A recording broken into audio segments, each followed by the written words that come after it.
guys, Coach Frankie here. Just wanted to shoot a quick video of 3 reasons why you may not be losing fat on your weight loss journey. Reason number 1, we're eating too much nut butters. That could be almond butter, cashew butter, peanut butter. I know they're delicious, guys, but the size of a golf ball, that's 200 calories. And I know most of you are eating well over that.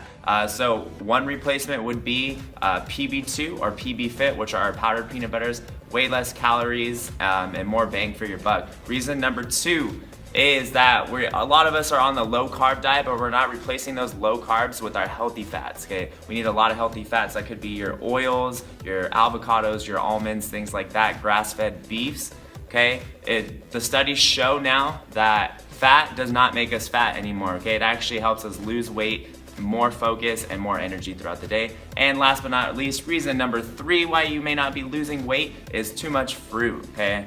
I love fruit. I eat at least 1 serving a day, and that's what you should be eating as well. Keep it to 1 serving a day and watch how that weight starts burning off.